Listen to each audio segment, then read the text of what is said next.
Hey, Adrienne, how are you? I am good. How are you? Oh, just a day at a time here in this little square in the virtual lands. Um, for anybody who's tuning into the YouTube, Adrienne's hair is matching gorgeously to this. Is it a portrait? It's like a line drawing. Yeah, you Yeah, could say it's a portrait. portrait. It's just I'm loving the mirror image. It's amazing. For anybody who does not know you, who are you today? Today, I am a screenwriter, an actress, a producer. I'm a teacher. I teach about how to actually sell a TV show organically. And I don't know, I'm a dog mom and Yeah. and I'm an Angelino.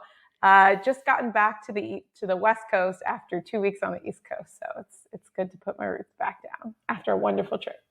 Oh my goodness. Well, I'm so glad to have you in this space. We've had different episodes in here about, writing, and pitching. We had Sarah Lampert talking about she wrote and then pitched Ginny and Georgia to Netflix. We had that in an earlier episode. So I'm excited about this idea of like selling your stuff and making the monies off of it, and not for just a specific project, for doing it for many a project and consistently. And so I'm curious how this became something you learned you were good at. That's a great question. Probably. Okay, so I mean, this is a space where we get to be very honest and vulnerable and all the Please, things. as honest and vulnerable as we possibly can get. That's the only kind of space I love to hold. Okay, yeah. So I think I didn't really figure out that I was good at it until I did this. I read this book called "We Should All Be Millionaires" by Rachel Rogers, and they have a section where you kind of start to figure out what your zone of genius is. Like, what are things that people come to you for that you like help them out for free? What are things that you do really well? And do you know I didn't put together that I had optioned or sold 5 TV shows?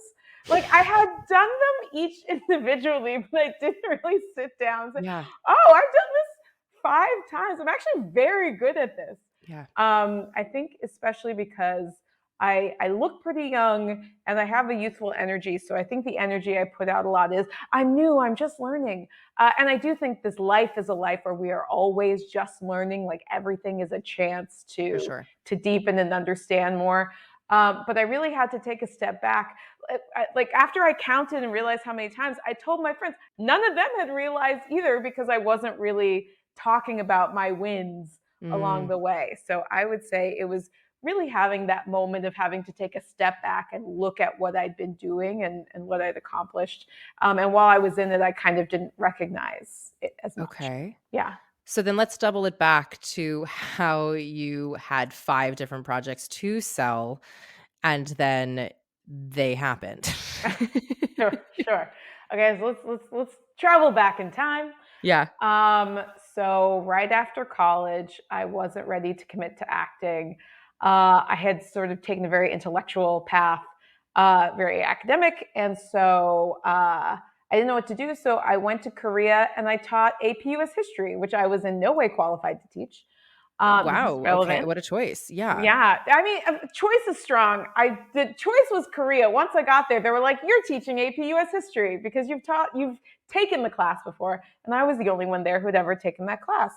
And so, what I realized in that process was what I liked about teaching was there's a performance aspect, there's a writing aspect, there's an audience connection aspect. Like most people don't think of their class as an audience, but in retrospect, I do.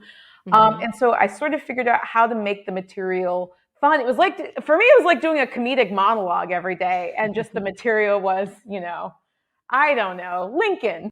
My Great. god. I mean, I guess that's a version of comedy, yeah, for Yeah, sure. sure.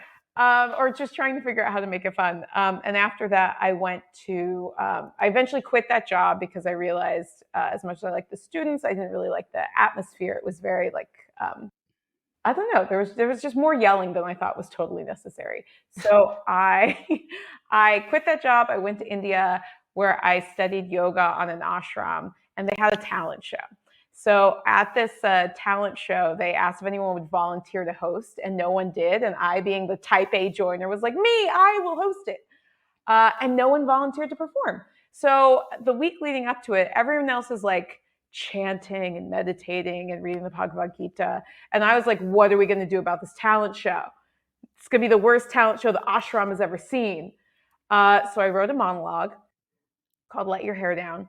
And when I thought it would go very badly, and I performed that one monologue, and by the end of it, people were up on their feet and cheering. I introduced the one act, and I got bum rushed when I left the stage with 20 other people who now wanted to be part of it because it was exciting and people were interested. And so in that process, because they weren't ready, I started making up monologues and improvising skits and interviewing the performers and interviewing the audience, just anything to kind of keep the energy going in the room. Mm-hmm. And I recognized I was my best, most present self when I was performing and when I was of service to other people. And so that kind of became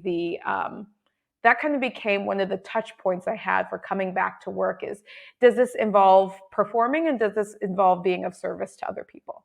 Okay. I also realized shortly after that, I was like, I kind of want a mission statement for my life. And like, what if I ever got a tattoo, if I ever got something that I wanted to commit to completely for the rest of my life, what would it say? And I said, I create authentic connections beautifully. So it was about connection. It was about authenticity. And so again, that was the lens through which I was starting to pick up projects. So, okay, from there, I applied to an acting school, the Atlantic Theater Company. I got in, and their emphasis was very much on creating your own work, create your own company, don't wait for the yes. So with that, I wrote a short film called Mira Mira that was a fairy tale about race and disconnection set in the chaos of Carnival in Bahia, Brazil. So I shot half of it in Brazil, I shot half of it in New York. And then I moved to LA because I saw an acting program there. And I felt like I had more sort of meetings or interest in the 6 weeks I had been in LA than in the 6 months I'd been in the previous 6. I've been in New York for several years, but in the previous 6 months of being in New York. So I took the leap. I was also lucky enough to have booked a commercial that was air. This is back when commercials paid really well. Right. Paying really well. So I was like, you know what? I think I can do this. I made the leap. I went to LA. I worked for a boutique production company that made reels for actors. And that was really kind of my grad school of like learning how to quickly write something, produce it. Sometimes I would direct. I would oversee post-production and the like. So it was just getting the habit of like generating content fairly quickly of a higher caliber. Yeah. And so from there, a friend that I had met auditioning in New York, the incredible Ali Chan, she moved to LA within a month of me. And she had me read a script she'd written called Quirky Female Protagonist. And as soon as I read it, I loved it. And I said I wanted to exec produce and co-star in it. And so we developed that together. She wrote it, I produced it.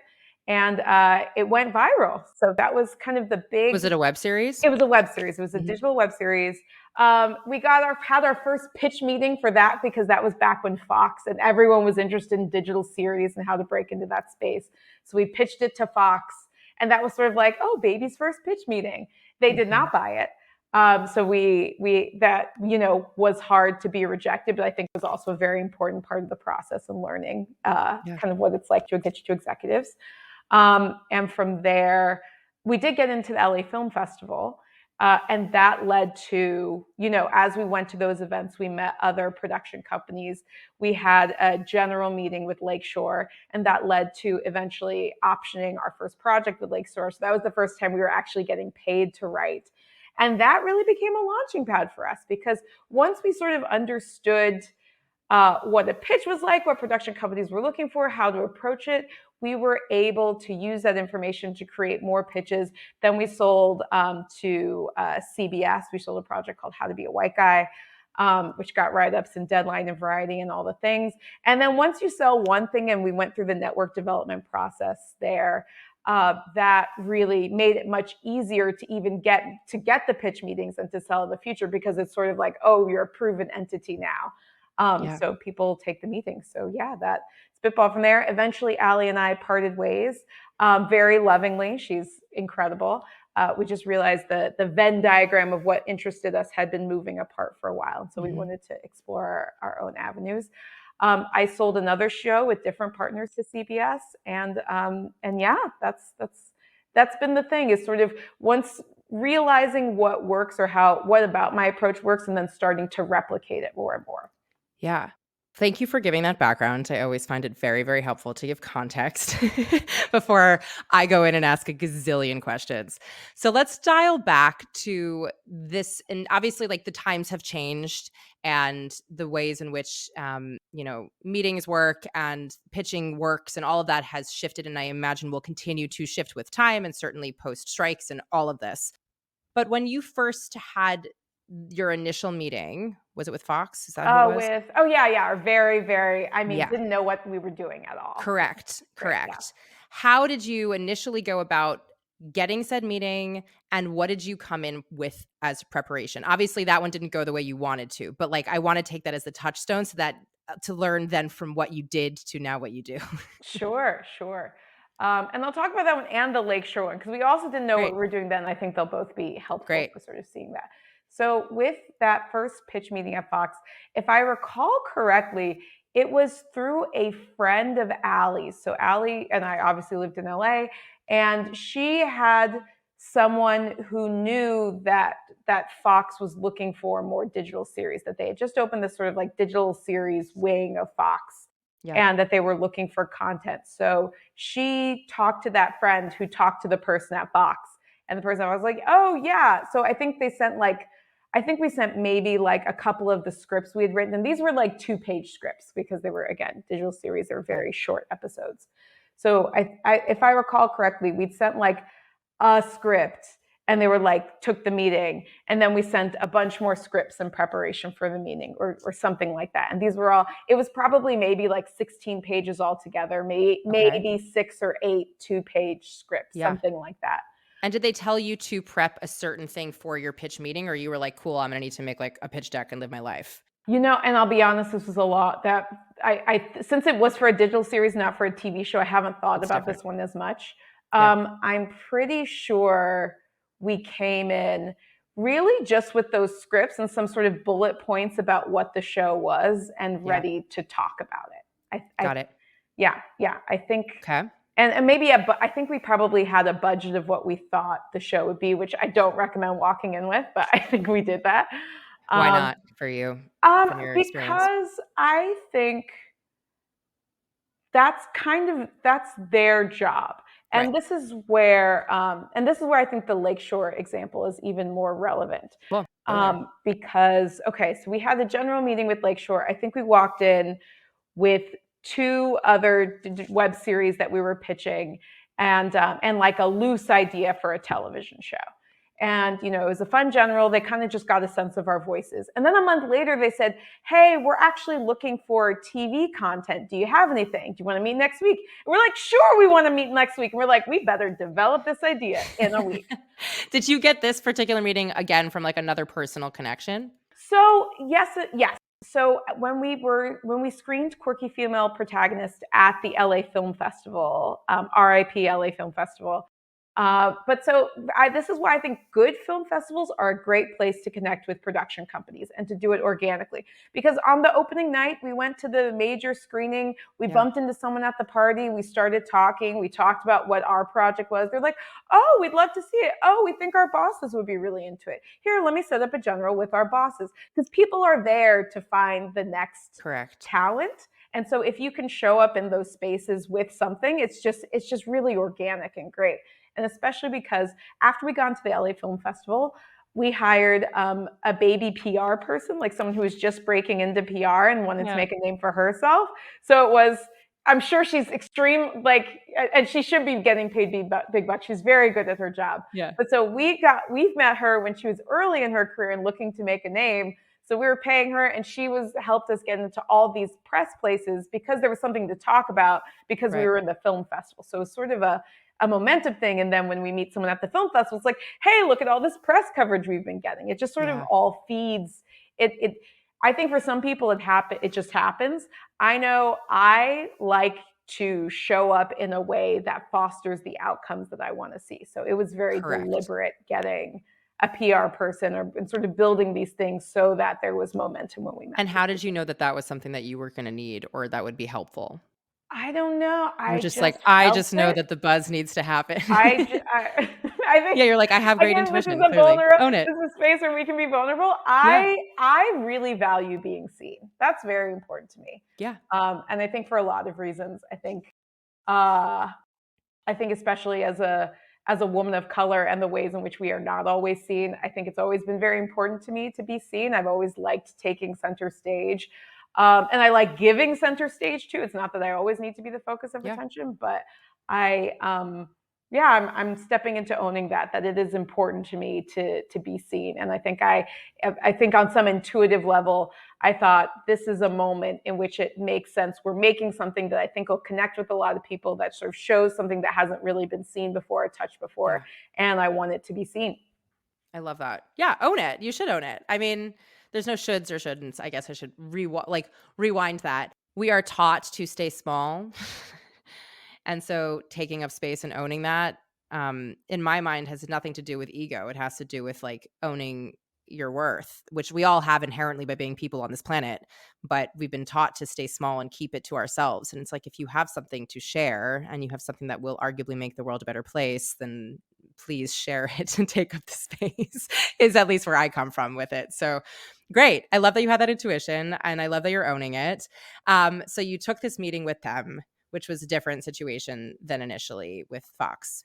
Yes, it was a little bit different because I think with Fox, we were meeting specifically about quirky female protagonists. And with Lakeshore, it started as a general meeting, just sort of what do you have in the pipeline? What are you Right. working on? And we got to know what they were working on and what they were interested in and that kind of thing.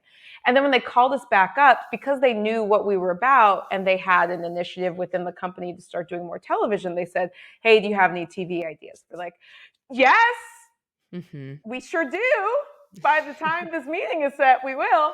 Right. Um, so I mean, in a week, we put together a pitch, and y'all, it was a long pitch. We put all the information you would ever need about any show. We put in we wrote a Bible, and this is why and the big lesson I took away from that experience is very valuable. So we sort of pitched what we'd written. And then we started playing with it with them in the room. We ended up talking for something like 3 hours because it was just Wow. such a good meeting. And we came out with sort of totally different directives from what we had initially written. And that was one of my first big takeaways, is that depending on the stage you're at, you actually don't necessarily need to have all the answers already. You need to have an idea and you need to go in ready to play. Now, by the time you're pitching to a network, yes, please have a full pitch deck and all the things. But a production company in particular, they're looking to craft it with you, not necessarily for you to have everything already perfectly done, sealed, because then it's sort of a yes or no proposition. Like either they're on board for exactly what you have or they're not. Whereas if you come in and it's more of a conversation, then they feel more invested because they were part of developing it with you. So I think Yeah. it's really worth being clear on sort of what the core reason you're writing the show is, or why you've created the show, and walking in with that.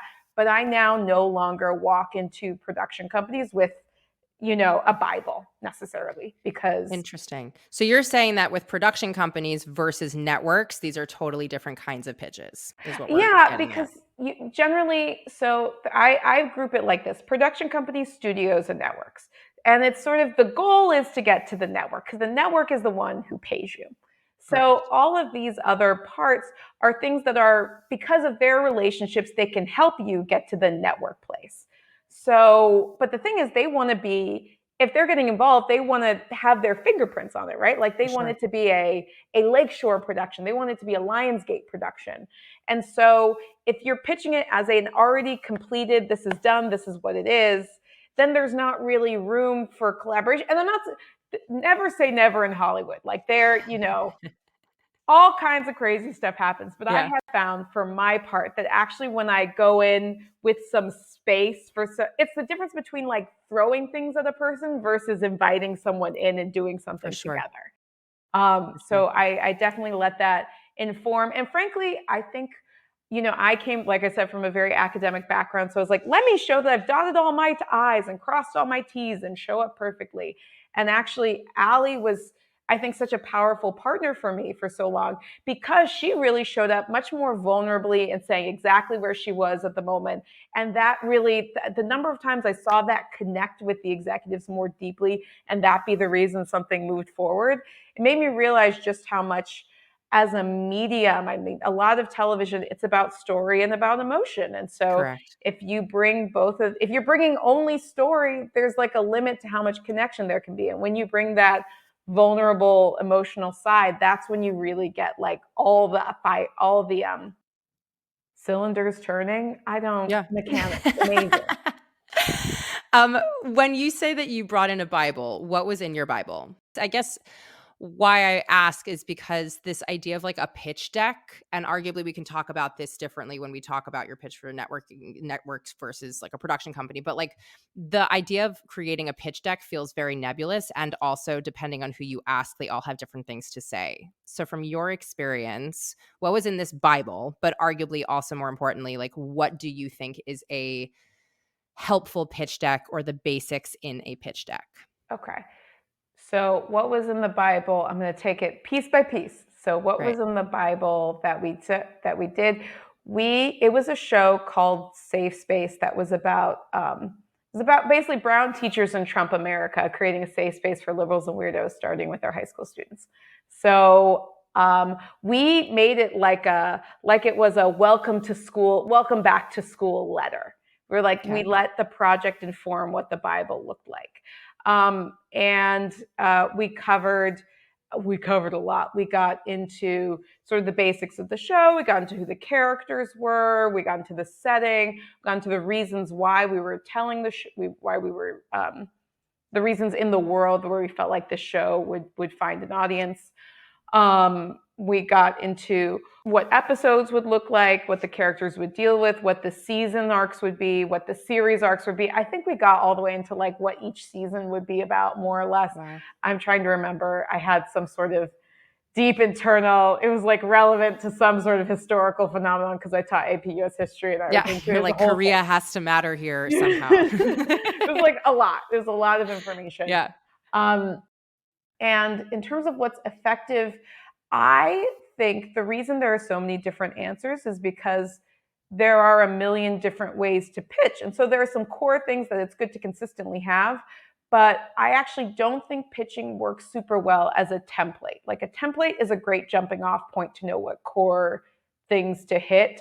But Like I think what? As what if you had to say like the core would always be? Okay. So a core would be something like, start with a log line and then get into like what from your actual life inspired you to get to this, and then lead that into like what the characters are dealing, what's great about the characters and what's not so great about them and what are they struggling with. And then, the couple other main characters that have that, and then into the setting and, where is this all happening? And then Mhm. depending on whether it's episodic or serialized, you might either go right into the pilot and explain that story, or you might go into. God, I feel like I should have my notes in front of me. Uh, Either You you can could grab them if go you want. right into the story, or you could go into kind of what episodes would be like, and then go into the pilot story, Mhm. but kind of just get into more of what the story is, and then end it more or less with like why the world needs this right now, why there would be an audience for this. And a That's like, total, if you had to gauge of like how long this would be how many pages? I think if you're thinking about a pitch, I don't even think about it in pages. I think about it in minutes. So maybe Okay. you want to keep it under 15 minutes. Ideal is like 10 to 12. Just again, because, and pitches used to be longer. It used to be fine Yeah. to do a 20-minute pitch. I think shorter is better because leaving room for questions. I think it Correct. is better to spend more time in conversation than on the pitch. So if they've scheduled a half hour for your pitch and you've spent 25 minutes of them telling about, that's not a lot of time to Yeah. interact. Yeah. And I think that is generally very valuable.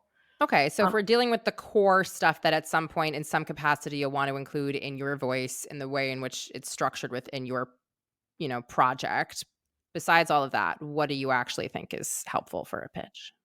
I really think it is, and this is the part where I come back to don't follow directions. Like directions Yeah, are great for like a general area to go in, but every time something's popped, it's because we came up with something that's not how it's normally done. That's what makes right. something stand out, is doing something different with it. Yes. So I think people get really fixated on how do I do this right? How is this meant to look? When that's not what moves things forward in Hollywood. It's doing Yes. things a different way. So I think the biggest thing is find your version of it. Find the thing. Like, okay, so for How to Be a White Guy, we made a one sheet, which is like one page where you sum up sort of the most important top level. I think of it as like a written trailer for it. Like it's just the most exciting parts of it that you think will hook someone. Yeah. And then we made a lookbook where we thought, okay, this is it's about two female entrepreneurs of color can't get funding for a business, so as their last ditch attempt for at a VC venture capital meeting, they get their white bartender to pretend to be their CEO, and then they get the money. But now they're stuck with him as their CEO. So they have to teach him to use his privilege to help them get ahead. They have to teach him how to be a white guy.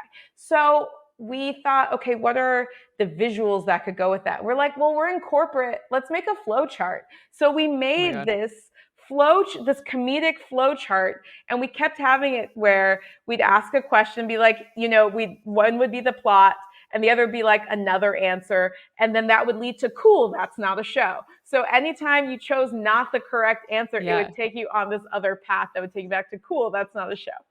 And it was really fun. And now Yeah. I know that resonated with people because that's not what lookbooks don't normally look like, a flow chart with a ton of jokes on it. Yeah. But I wouldn't say now when you're making a lookbook, make it a flow chart with jokes. Certainly if it's like a drama and there's like you're like, don't please don't throw those jokes in there. We're really trying to take this seriously. Yeah, like know your audience, know your project, know what you're Exactly. trying And to so create. exactly. And then make your materials reflect what is most exciting and compelling about your project. So if your project is I can't tell you how many times I see people are like writing a comedy, but it's just the facts about the story of the comedy or even some of the emotions. I'm like, if it's a comedy, your document better be funny. Yeah. If it's a thriller, your document better have me in suspense about what's going to happen next. Like you need to write it so that it showcases what is the coolest or most exciting or most gripping part of your show needs to be in the pitch materials. Don't just tell me it's funny. Show me that's funny. Don't tell me it's scary. Yeah. Show me that it's scare me. Be freaked out. I love that. I think it's such a wonderful reframe because there is, again, we've been taught or socialized to think that there are like ways to do things. And we're not doctors who are taught medicine who go and do the medicine. Like this is a creative space. And to be reminded of the fact that the reason you are brought into this room and hopefully your project is going to continue and have legs is because there's something about it that has never been done before. Not because it's trying to be unique, but just because it is, just because it's a new voice, a new way of looking, a new way of experiencing the world that nobody else has really angled in on yet. And so to rob oneself of the opportunity of giving that and presenting that. And also, going back to like the fact that like when push comes to shove, we're storytellers. And the pitch is also another way to, like you did when you were teaching in Korea. It's like that is your stage for the 30-20 minutes that you have in front of these executives. Like, why not enjoy yourself while you're there to actually be engaged with the content that you're presenting in a way that it actually is, rather than what you think they want to hear from you, which is arguably not actually the thing anyway. So, yes. Cosign. Strong cosign. Great. So cool. You've created these pitches and they're all catered to like what they are project wise. When you went in for the network, were you doing the same kind of thing as well? Or were you making your materials a little bit more catered to larger structures in place? So yeah, so by the time we're pitching to a network, that's when it's very effective to have like the visual pitch deck to go with the pitch. Things are sort of a little bit more set. And the nice thing is we've been doing that with the production company. So I would say first we got the production company on board. And sometimes that's a person with an overall, sometimes that's a whole company of people, but generally they're giving feedback. We're developing the pitch with them and sort of filling in all those blank pieces. And then when we pitch to the studio, it's a lot more fleshed out than when we pitch the production company. So that's when the visuals start to come in more. That's when things are a little bit more fixed. The company or the studio gives their notes as well. So now at this point, we've had notes from 2 different people. And by the way, sometimes you're getting opposite notes from a studio and a production company. And it's your job as an artist to decide ultimately it's your project and your decision. So I think sometimes there's this feeling like you're not in control, like all of these forces, you're subject to them. And that was one of the other things I wish I'd realized, is that it is our creative project. All of these notes are valuable, and definitely, I'm not saying ignore notes. Like generally, if there's a note, there's usually a reason for it. Sometimes how they want you to fix it is not the solution, but that's where it's very helpful to get to the note behind the note and sort of say like, okay, what are you, when you tell me that we need another love interest, like is it that there's not enough conflict? Is it that you want more variety? Like what's the thing that's missing that you're proposing this to solve? Yeah. And so sometimes once you understand, you're like, oh, I could make that work. Sometimes you're like, oh, I see what you're saying. Here's actually another way we could do that. And sometimes just show them that their note does, like, take the note, and they'll see it doesn't work. And you're like, yeah, it doesn't work here. So let's do this. Exactly. So that way, by the time you're getting to the network, you've got sort of this cohort of people who are all behind the project and sort of have signed off on it and are saying, yeah, we believe in this. We love this. And so there's sort of this momentum going by the time you take it to the network. And once you've gotten to network, you have the studio backing and you have your production company backing if you are going with a production company. At this point in time, is this really more, because in the beginning, as you were talking about with the production company, it's obviously like a collaboration. You're really trying to develop this thing so that when you've gotten to the network, this is the thing. Are you also wanting to stay open as you get to the network, or is it really more like yay or nay? You do definitely want to stay open, and they'll probably give notes. I don't know how much I'm allowed to talk about specifics with projects, so I will shy away from that. But sure. I will say, I've generally always gotten some kind of note at the network level. So it's not just G&A. It's like, hey, we love this. We're not sure about this. Do you think you can X, Y, Z? And then we say, yes, we can. They're like, great, then it's sold. Like, okay. Yeah. When you get to the selling point of the things, what are some, for yourself, what are some terms? This is obviously when you'd like hire a lawyer and you're like, please help me and protect me. But what are some things that you have learned that you're like, I would really always have this to protect myself and my art? Now, I think that is where, I know you already mentioned the lawyer, but I'm just going to say it again. Like get a lawyer. Get a lawyer. I mean, that's why I said it. It's just like clearly there's a person who does this for a living, and that's why you hire them and they do their expertise. Yes, absolutely. Exactly. And that's why it's so great when you have a great lawyer. I go to them and say, what should I be looking for in this? What are some of the things? What do we need to push back on? And I think residual payments are really important, making sure if there's any merchandising in the future to get a percentage of that's really important. I always go for especially for a first project, you won't always immediately get, if you create it, you should get the executive producer credit, but sometimes that's a conversation, a thing to push, and sometimes it starts as like a co-executive producer credit, but basically always making sure that you have some sort of either executive producing or path to executive producing credit. What was really important for me was, because especially for the first project, they will a lot of times have exclusivity. So they want to say you don't work on any other TV projects while you're working on this TV project, because they want to make sure that you're focused and not going in 18 different directions when you're not proven yet. And Ali and I wrote that project for ourselves to star in it. So it was really important to us to make sure exclusivity did not mean that we could only write on the project, that it was written in the contract that we could also play those roles. And so also the network wasn't ready to commit to us playing those roles without a screen test first. So there was a little bit of back and forth, and we eventually landed on a specific clause that said that exclusivity did not preclude us from starring in it, and that we could essentially have a screen test to see if we were going to be, if we were the right fit for the show. Because we also decided, if we end up only writing on the show, this is a big enough win that we would still want to move forward with it. Okay. But we also weren't weren't willing to move forward if there was no possibility that we could play the lead. So it was, again, negotiating and figuring that out. And so, yeah, I generally have that I have at least the option or the opportunity to star in it or be attached as an actor. Yeah. How do you, with these rejections that have happened through this time that you've been successful simultaneously, whatever that means in large quotations, how do you allow yourself to grieve the losses or let go of opportunities or embrace the fact that things perhaps didn't go the way you thought, but actually has now, when you look back 2 years later, really been the thing that led you to where you are now? That's such a great question. And for me, the biggest part of it, so I'll kind of start with what I learned from the whole experience with How to Be a White Guy. Yeah. So, we got Cedric the Entertainer on board as our exec producer. It sold to the studio, it sold to the network. And then there was a write-up in Deadline and Variety, which was very exciting to sort of have this public-facing like declaration, because that doesn't even usually happen. Like usually something's not announced until it's coming on the air. So it was very cool to have that.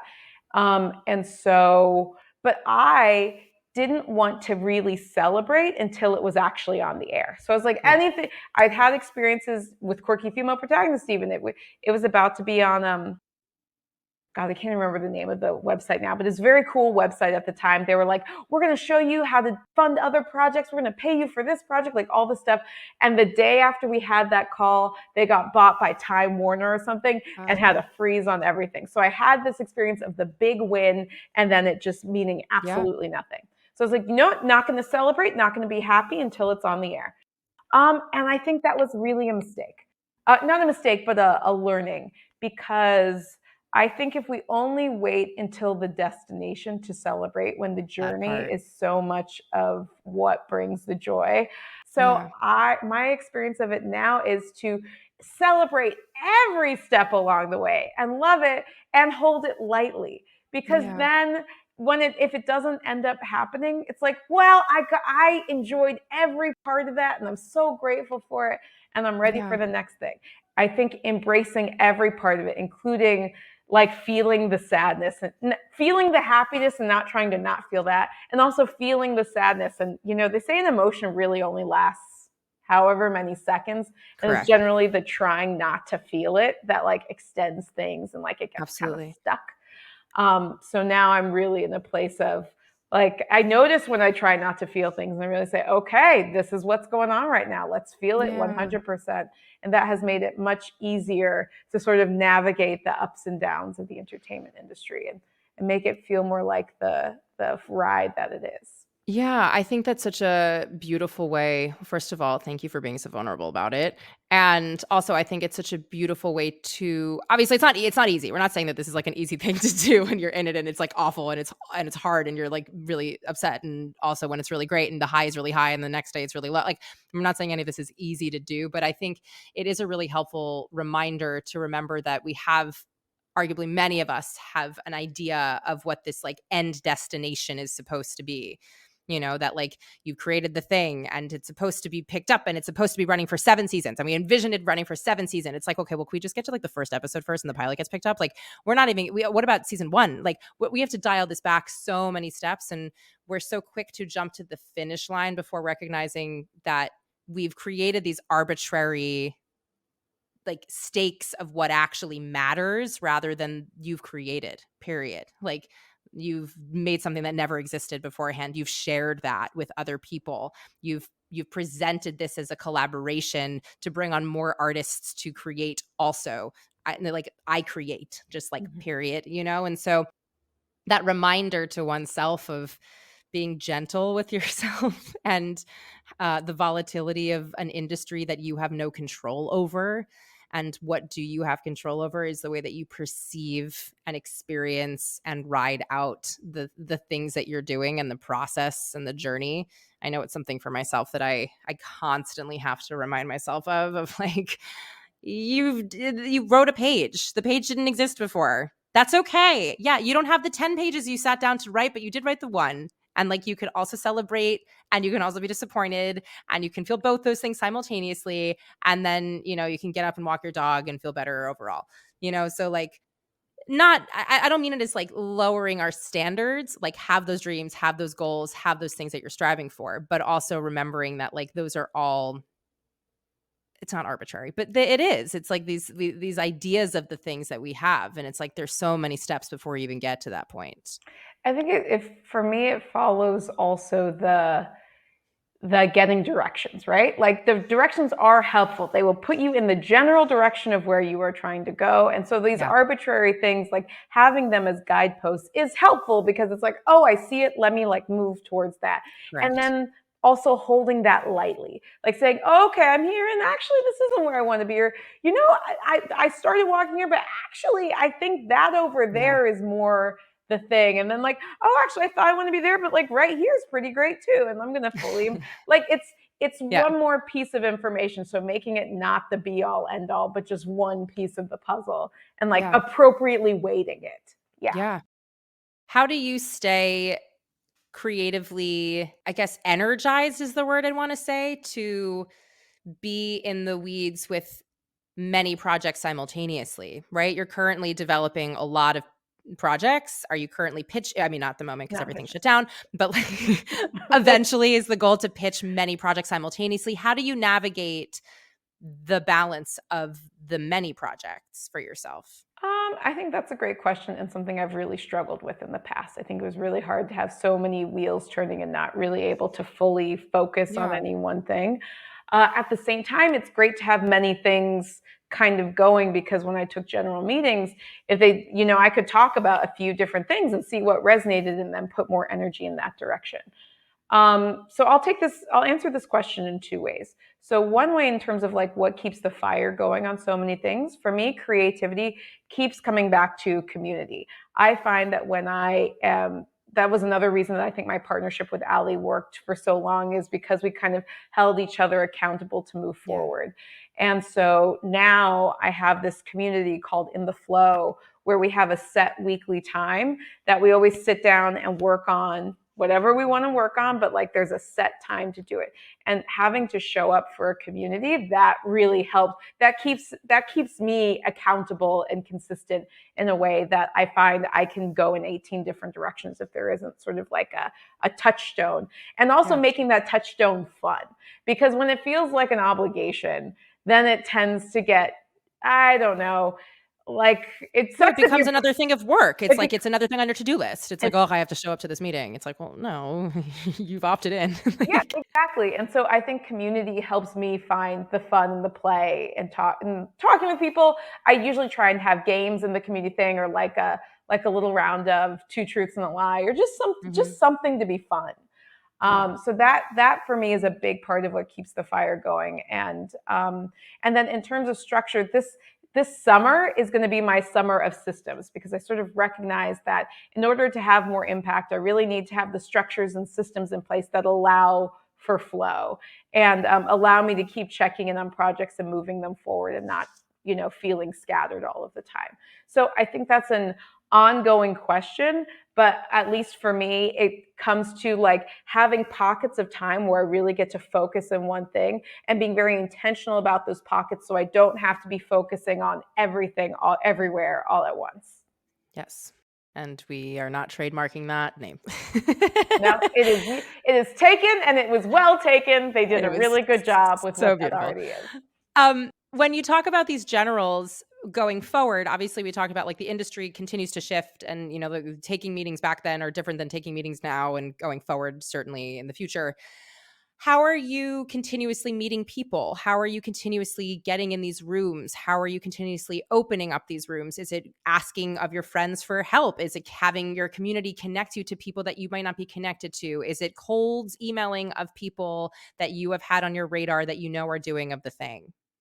Yeah, and I think I'm in the lucky position where now I've lived in LA for 10 years, so like I know a lot of people. Mhm.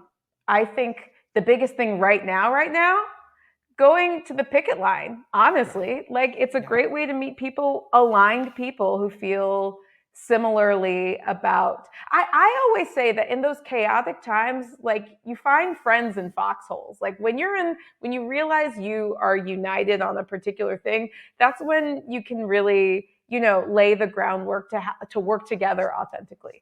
So in terms of right now, I think going to the picket line and picketing with other writers is a great way to meet people.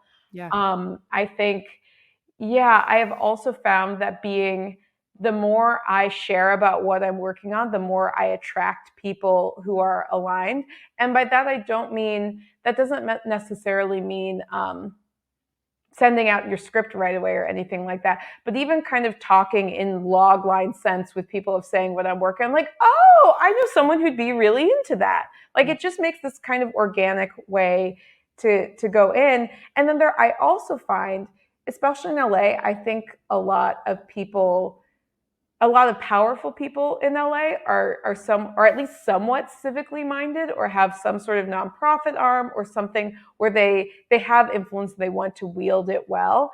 And when I get invited to events like that, it's so great because it feels a lot of times like people's masks are down. They're really passionate about Mm-hmm. a project or about a cause.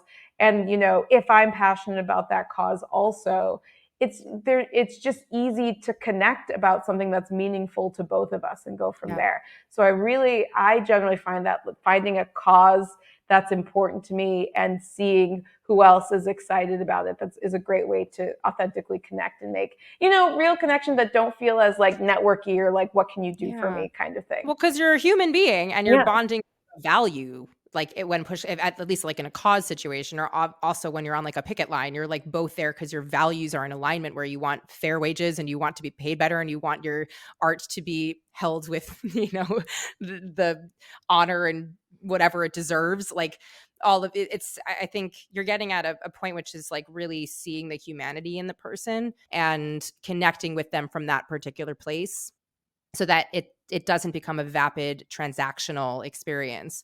Um, for people who are starting out and have not spent 10 years cultivating the relationships the way that you have, what do you recommend for people who are newer in, especially for people who are, maybe transitioning from like a theater background and moving more into a writing background, or maybe you are still in theater and you're writing more plays and you're still wanting your work to be produced? I guess just like when you're transitioning or you're newer into this, how do you begin to connect? I think there are a few ways. I always go back to what's authentic to you. So if you're transitioning in the sense that you've just moved to LA, I know I mentioned events like charity events and for causes that you're excited about. I know when I was first starting out, I moved to LA and I worked as a tutor. That was sort of my day side hustle job, and that was great because I ended up tutoring the kids of a lot of showrunners and that kind of thing. And I learning to show up authentically in those spaces. So not pitching myself as an actor Yeah. or a writer, but going in and when they said, "How's your day?" I was like, "Oh, it was good. I just had an audition. It was really cool." And then being really, really good at my job, like good at what I was there to do, which was tutor kids. Yeah. So they had a chance to see me be really good at something. And then at the same time, I was authentic about what was really important to me. And I also, whenever I started working with a client, I was, don't even think I was as focused on writing then. I was really focused on acting. But I said, I'm an actor. I sometimes get last minute auditions. I have to reschedule. Sometimes it happens same day. I'll let you know as soon as I know. And then I will be very on top of scheduling another time. I really value. But so it was clear what my values are and who I was from jump when Mhm. I was meeting people. And so I think I got customers who understood when I had a last minute audition. Like I didn't generally have a lot of problems with rescheduling because I'd sort of set that as an expectation. Yeah. And then I ended up getting a lot of mentors because again, I was very clear about what I was about and I wasn't forcing it on them. I wasn't trying to get another job, but it was always part of what I was doing and I wasn't hiding it. Yeah. And so that was, I find that like getting to show up good at something with people with whom you would want to work in the future, and then also being honest about who you are in that Yeah. space. That I found was very that did a lot for me.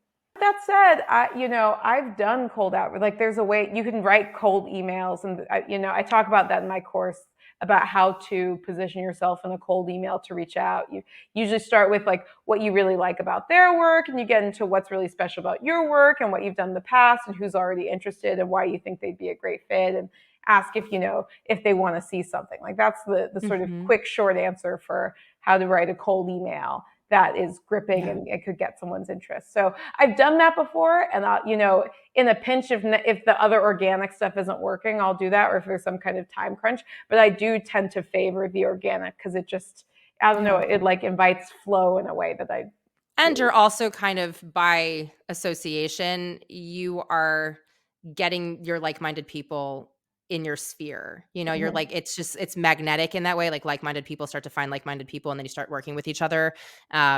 I feel like then you create a whole army of people who are all really similar to you, and you're all working on your again, it's value-based where you're coming from the same place of like, "Oh, we all love this. We all work in this way. We all like to be surrounded by people who do it this way." Like how can I connect you to this person who does this thing in this way? Like you're all looking out for each other because you're coming at it from a place that's really similar, which I think is awesome. Yeah, and I will say, you can definitely do that through email. Like I have someone who I'm going to be working with this summer who cold emailed me, and we had like a 10-minute call, and I just loved the call, and we're like, I think we could collaborate on this thing, and now we're going to do it. So I'm not poo-pooing cold things at Yeah, all, yeah, yeah. but I think it felt organic to her to send that email, if that makes sense, even Correct. though we hadn't met before because she saw my stuff and yes and the like. So I think even when you're doing something cold, you want to make it specific and have the reason why you're messaging them so that it feels organic, even if it's fresh and new and there Yeah. isn't a previous relationship. I love that. As we begin to wind down our time, is there anything about selling a TV show specifically that we did not touch on that you feel we would be remiss to not mention? I think it's really important uh, that you should love your show. And I know that sounds obvious, but um, I think I have seen people who are trying to put together a show because a similar show has popped off, and this is the moment where everyone's looking for X, and so they want to write X, but X isn't authentic to them. Yeah. So you want to find the intersection of what's in demand right now and what's authentic to you. Because you're right, if what's authentic to you, if you're writing this and ain't nobody checking for it, yeah, that's rough. That might take 10 years to get done. And if you're trying to make a career, that might not be it. But you want to find the intersect. But similarly, if you want just what's hot right now and it's not at all authentic to you, I find that doesn't really move forward, and even if it does, you like hate your life Yeah. writing it because you're like writing in contention with what you actually think and believe. And people can feel that, and it Oh, doesn't yeah. feel great. So I think the intersection is something you love that other people also want to see. I think there's some word for that. I saw some video on Instagram that's like But there's a I Japanese word for this concept. I But love that that. idea, yeah, that's like authentic to you and something that people actually would engage with is like Well, the because sweet we spot. forget that these things take time and that hopefully when you're creating the thing and you're writing the thing, I know you can like write in a week and you have a whole pilot and then you're done. It's just like really wild. Not everybody works that way. But even when you do, you're still, you're going back and you're editing. And hopefully when you're meeting new people and you're collaborating with other people, you're changing and you're adapting and you're putting in notes and you're whatever. It's not happening in a week, And so we have to remember that you're going to be sitting with this and in development with this for a long time. And hopefully when and if it does get picked up, you're still going to be in a room where you're blue skying everything with hopefully writers' rooms and doing these other things with people. And that's still going to take time before you get to production, before you scout out your locations, before you actually cast the thing, before you put the thing up, and then you're actually filming the thing, and then you're in editing. And like these things take a really long time. And so if you don't love it in some capacity or find an anchor in it somewhere that is like a part of who you are or in your values or your beliefs or whatever it is, then you are going to want to really be sad with your life for a long time because it's going to get hard. It's going to get hard. And, we've all been in a position where it's like, oh my God, this is my maybe not all of us. Many of us have been in a position where you're like, oh my God, I wanted this job so badly. And then you're in it and you're like, wait, this is nothing. This is nothing like I thought it was going to be. But there's still a part of the job that you are able to hold on hope or like a part of the character that you're able to find yourself in, or there's a part of the story that like relates back to your life that you're able to continuously anchor yourself in, that like you come back to, but like you need that one thing or it's just like really not worth your time. Yeah, really, really, really, like truly. I've seen people who are further in their careers and kind of get to a place where they're just kind of grabbing onto anything, and Yeah. I think it becomes counterproductive. Where if you sort of like stick to your vision, you'll eventually find the path that's right for you, as opposed to trying to fit into something else. If that makes Yeah. sense. For anybody who wants to work with you, who wants to take your courses, who wants to reach out, who wants to ask or learn more, what within your boundaries are the best ways for people to do so? Okay, so the best way is to go to my website, somethingtrulybrilliant.com, and there's a tab that says work with me, or a button. It's a button. Click that, and you'll see a few different options. There's in the flow. I mentioned I have this totally free co-working space once a week. You can come. I'll let you know where I am in terms of my writing and selling process. I'll set an intention for the work time, and we'll all work on our shit and then check in about it at the end. And it's very rah. It's definitely a thing to kind of keep you motivated and keep going. And that's totally free. I also have a free masterclass called How to Actually Get Your TV Pitch Seen. So that's also on that page too. You can watch that totally for free. And then I have a course called How to Actually Sell a TV Show Organically that walks you through step by step how to take your idea, how to put it together as a pitch, how to make sure it's awesome, how to make sure an executive would want to see it. And so that's a paid course. It's self-timed, so you can take however long you want. You can do it in a week if you want. It's sort of paced to take about 3 months. So you really get to shepherd your idea from just being an idea all the way to something that you could pitch to a production company, studio, or network. I love that. And also, for everyone who listens to Empowered Artist Collective, I want to give you guys a special deal. So there's going to be a special link just for you guys. You can click that and see what Yeah. surprise I We'll have in put store that for in you. the show notes. Thank you for that. Thanks for going on this journey with us here in this space. This was Um, so great. Oh my God. You've created such an incredible container for Thank incredible you. conversations. Thank It's, you. uh, what's the word? Because it's not safe. It's exciting. Like it is safe, but it's Yeah. like that thing where you can go take leaps because there's a great foundation. I don't know what Thank the you. word. I don't know. Is that like, I mean, it's like risk? Is that like what we're talking Yeah, about? or like it's the space to be vulnerable. Yeah, Thank it's you. yeah. It's a great space to be vulnerable. I I think what you've appreciate done is that. incredible. I try. That's what I mean. Again, these are the kinds of conversations that I want to be having. And so I bring on people with whom I hope we have these conversations and you help satisfy that need and that itch for myself. So thank you for being here. And let this be the beginning of more.